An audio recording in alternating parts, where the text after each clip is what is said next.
নমস্কার, স্বাগতম শুদ্ধি লাইফের নতুন গল্পে।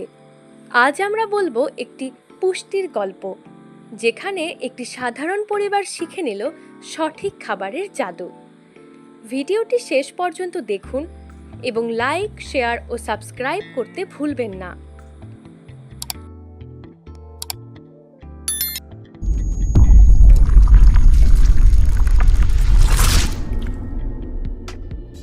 কলকাতার এক সাধারণ মধ্যবিত্ত পরিবার। বাবলু, তার স্ত্রী মিনা আর তাদের 2 সন্তান। প্রতিদিনের ব্যস্ত জীবনে তারা যে যেমন পায় তাই খায়। সকালে লুচি আলুর তরকারি, দুপুরে বেশি তেল মশলাদার রান্না, আর রাতে ভাতের সাথে ফ্রাই। একদিন বাবলুর শরীর খারাপ হলো।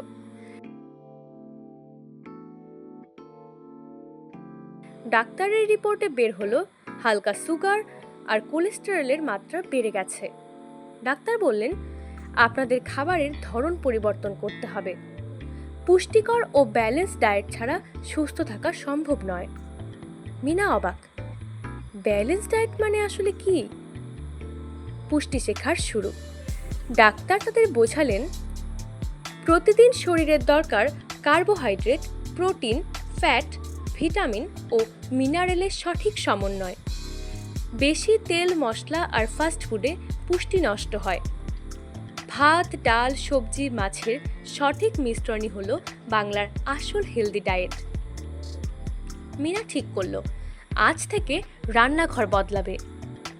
সকালে নাস্তায় লুচির বদলে করলো চিড়ে, দুধ, ফল। দুপুরে প্লেটে রাখলো ভাত, ডাল, শাকসবজি ও মাছ। রাতে ভারী খাবারের বদলে দিল রুটি, হালকা ডাল আর সালাদ। গল্পের মধ্যে পুষ্টির জ্ঞান। ভিটামিন সি, কমলা লেবু, লেবু, আমলকি ইমিউনিটি সিস্টেম শক্তিশালী করে। প্রোটিন, মাছ, ডিম, ডাল শরীরের টিস্যু তৈরি করে। ক্যালসিয়াম, দুধ, দই, পনির হাড়কে শক্ত রাখে। ফাইবার, শাকসবজি হজম ভালো করে। মিনা তার বাচ্চাদের গল্প বলার মতো করে শেখাতে লাগলো, গাজরের মধ্যে আছে ভিটামিন এ, যা চোখ ভালো রাখে। দুধে আছে ক্যালসিয়াম, যা হাড় মজবুত করে। 1 মাসের মধ্যে বাবলুর রিপোর্টে উন্নতি দেখা গেল। বাচ্চারাও আগের থেকে বেশি এনার্জেটিক। মিনা হাসল। সঠিক পুষ্টি মানে শুধু শরীর নয়, পুরো পরিবারকে বদলে দেয়। বন্ধুরা, কেমন লাগলো আজকের পুষ্টির গল্প? দেখলেন তো, সাধারণ রান্নাঘরের খাবারও যদি সঠিকভাবে খাওয়া যায় তাহলে সুস্থ থাকা একদম সহজ। এরকম আরও স্বাস্থ্য ও পুষ্টির গল্প পেতে শুদ্ধি লাইফ চ্যানেলটিকে সাবস্ক্রাইব করুন। ভিডিওটি লাইক ও শেয়ার করতে ভুলবেন না।